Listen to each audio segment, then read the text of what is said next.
కనుక ఈరోజు గౌరవప్రదమైనటువంటి పైసలు కాదు, పరువు, ఆత్మగౌరవం, సెల్ఫ్ రెస్పెక్ట్. ఆ సెల్ఫ్ రెస్పెక్ట్ అనేది ఒక ఉట్టి పైసలతోనే రాదు, ఒక చదువుతోనే రాదు, రాజకీయ ప్రక్రియ ద్వారా వస్తుంది. ఒక ఇంట్లో ఒక సర్పంచ్ను అంటే ఇంటికి గౌరవం వస్తుంది, న్యాయం వస్తుంది. ఆ వర్గాలకు ఏ వర్గం వాళ్ళు ఆ వర్గం చెప్పుకోవడానికి వెసులుబాటు ఉంటుంది. కులాలు మొత్తం నిర్మూలన కావాలి మేము కోరుకుంటాం. పూర్తిగా అందరికి న్యాయం జరిగిన తర్వాత కుల నిర్మూలన జరిగిందంటే ఓకే. మరి అవన్నీ నిర్మూలన జరగాలంటే ఆర్థిక స్థితిగతులు, ఈక్వాలిటీ రావాలి. ఆ ఈక్వాలిటీ వచ్చినప్పుడు మాత్రమే అందరిలో డెవలప్మెంట్ మీద దృష్టి వస్తుంది. లేకపోతే ఇదే విధంగా కొనసాగుతూనే ఉంటుంది అనమాట. కనుక ఈరోజు 3 టైర్ సిస్టమ్ అనిపిస్తలేదు, డెడికేటెడ్ కమిషన్లు లేదు. బీసీ కమిషన్, డెడికేషన్ కమిషన్ ద్వారానే సర్వే చేయాలి, జనగణన చేయాలి. కానీ ప్లానింగ్ డిపార్ట్మెంట్కి ఇచ్చిండ్రు. ఆ ప్లానింగ్ డిపార్ట్మెంటు ఏం సంబంధం, ఎక్కడుంది చట్టంలో? మళ్ళీ బీహార్లో కూడా ఏదో డిపార్ట్మెంట్కి ఇచ్చారు, జిఐడి డిపార్ట్మెంట్కి ఇచ్చారు. జిఐడి కూడా ఏనికి అని కొట్టిపడేసారు. మహారాష్ట్రలో ఒక డిపార్ట్మెంట్కి ఇచ్చారు, మీకేం సంబంధం చాలని కొట్టిపడేసారు. మరి ఇలా ప్లానింగ్ డిపార్ట్మెంట్ మన కళ్ళ ముందర సుప్రీంకోర్టు గైడ్లైన్స్, సుప్రీంకోర్టు జడ్జిమెంటు అన్నీ ఉన్నాం కదా, అవన్నీ తీసుకొని ఇప్పుడు కొత్తగా ఏ రాష్ట్రంలో అమలు చేయాలనుకుంటారో ఓబీసీలది, ఆ రాష్ట్రంలో వచ్చిన హైకోర్టు జడ్జిమెంట్లు కానీ, సుప్రీంకోర్టు జడ్జిమెంట్లు కానీ, మార్గదర్శకాలు కానీ, 48 చట్టం కొత్తగా సవరించిన చట్టం కానీ, సెన్సస్ యాక్ట్ కానీ సవరించుకొని చేస్తే బాగుంటుంది. ఇలా మీరు ప్లానింగ్ డిపార్ట్మెంట్కి ఇచ్చిండ్రు.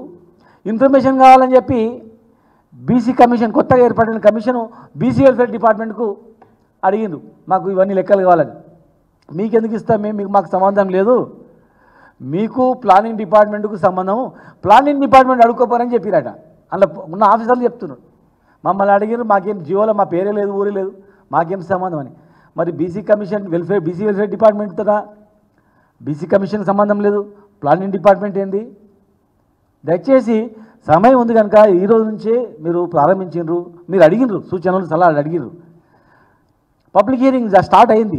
మీరు పబ్లిక్ హియరింగ్ కంప్లీట్ అయ్యే లోపల ఇవన్నీ సుప్రీంకోర్టు ఇచ్చిన జడ్జిమెంట్ ప్రకారం 3 టైర్ సిస్టమ్ ప్రకారం జరుగుతుందా లేదా, జరగకపోతే ఏం చేయాలని మీరు ఒక న్యాయ నిపుణుల సలహా, సుప్రీంకోర్టు మాజీ న్యాయమూర్తులు కానీ, లేదా గవర్నమెంట్ ఆఫ్ ఇండియాలో ఏమైనా అధికారులను కానీ ఒక మీటింగ్ పెట్టి మేము ఇట్లా చేస్తున్నాము అని చెప్పి అడగండి. చట్ట సవరణ అవసరం అని అంటారు. మరి మాకు చట్ట సవరణ అవసరం లేదు, దీనికి ఈ రకంగా చేసుకుంటే చట్ట అవసరం లేదని తీసుకోండి. ఇంత కష్టపడి చేసి తీరా మళ్ళీ ఏదో సుప్రీంకోర్టు మీదనో, కేంద్ర ప్రభుత్వం మీదనో, పార్లమెంట్ మీదనో, రాజ్యసభ మీదనో వేసి ఇక మేము ఇది చేయలేము, నెక్స్ట్ మమ్మల్ని గెలిపిస్తే వచ్చిన తర్వాత పార్లమెంట్లో గెలిచిన తర్వాత మేము ప్రధానమంత్రి అయిన తర్వాత, మా ప్రభుత్వం వచ్చిన తర్వాత మేము చేస్తాం, ఇంత ప్రయత్నం చేసినామని మాత్రం చెప్పి తప్పించుకోవద్దు ఎవరికి అందచేసి.